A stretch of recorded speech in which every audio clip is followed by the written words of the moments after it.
I'm going to I'm going to talk about something with a slight amount of outside of the context of me making this video, outside of the context of me analyzing stuff from a media student's perspective, right? This is just like my personal thoughts. And again, I need you to understand this, that everything I'm about to say, even if it's like my personal thoughts, is always presented to you through the medium that we're using, YouTube, live stream, as content. So if this idea doesn't gel with you, or if worse, you connect with what I'm about to say, that you interpret it as just content, right? There may come a point in your life where you realize how profoundly alone you are in your own head. As a kid, this might happen like one day when you graze your knee or you fall on your face and you cry.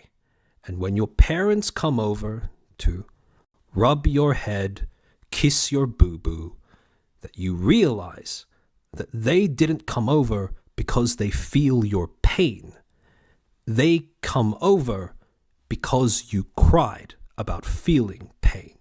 And that moment where you realize that you are truly alone in your own head, in all of your thoughts, all of your feelings, that can be a really traumatic thing to realize about life in general.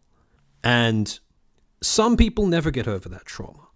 Some people, because of that, will go on to cry constantly because they want people to be there to kiss their boo-boos, to rub their heads.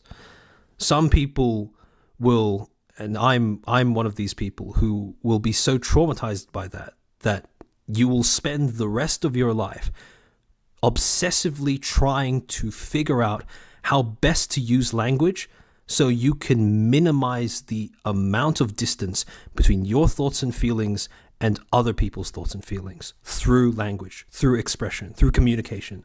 That's part of the reason why I chose to do a media and communications degree. But regardless of how good you get at using language, you will never, ever be able to overcome that fundamental distance between your experience and the experience of literally anyone else. And that's a lonely thing to realize. And that's a lonely thing to come to terms with. And it's something that a lot of the way we present victimhood on social media, on social platforms especially, that is something that people have kind of forgotten.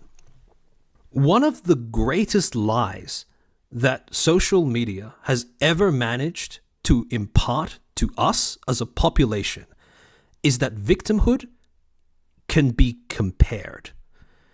And this is part of a broader thing. This is a uniquely modern mental illness where we have, and this is actually like a phenomenon in media where it's called datafication, right? Where things that have no business being tangible, like emotions, like trauma, like victimhood, like experience, has a number that can be assigned to it. We datafy it in some way.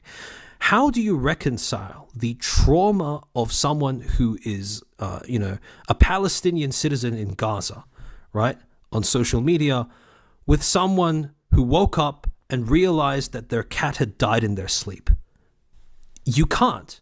They are two different types of pain, two completely different experiences, and two completely incomparable experiences. There is no question of magnitude, because to ask what, a comparison of magnitude would be is to miss the point entirely. Again, the idea that we could, Ardentop, make the unmeasurable measurable. That is a uniquely social media and uniquely modern mental illness. And the reason why I bring all of this up is because being a victim of something, of abuse, of assault, of whatever, of oppression, it is a uniquely isolating experience. And it's just like, you will never be able to convey to other people exactly how it feels to be you in that moment. And the problem I have with this statement and the way that it's worded is that this statement being worded the way that it is attempts to initiate a sort of competition to see whose victimhood deserves to be considered more. Is it Hex's, who was abused as a younger person? Or is it Zion's, who was abused by her company? Again, it's such a shitty thing for management to do, to set up this situation where victimhood is supposed to be like compared and contrasted and weighed up against each other.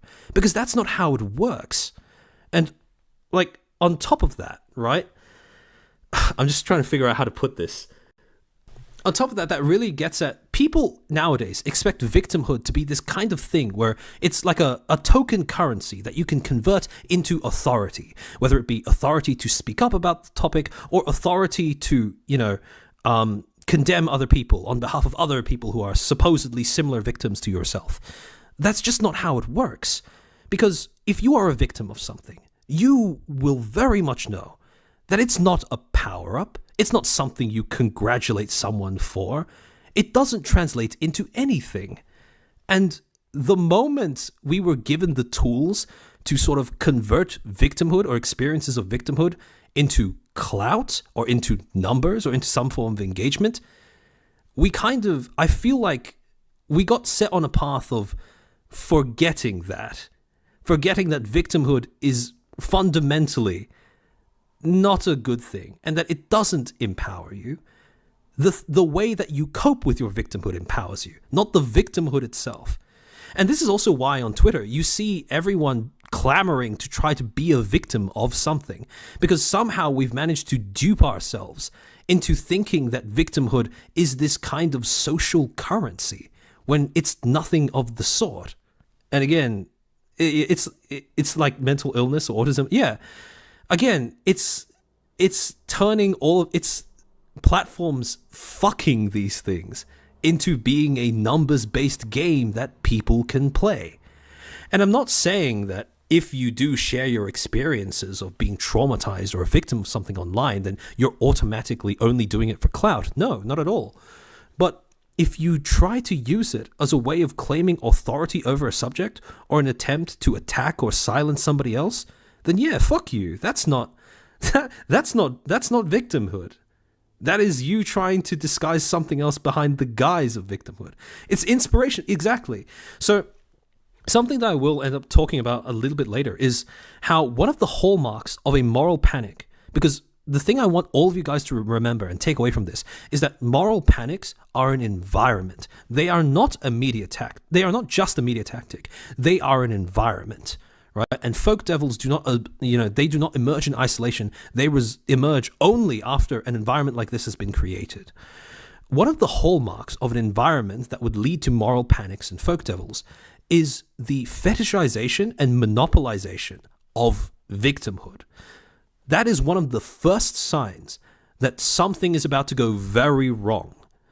So again, whenever you see someone trying to make it so that, someone trying to split hairs in who can be a victim of something and who can't, that is when you should begin to brace yourself for something like this to happen.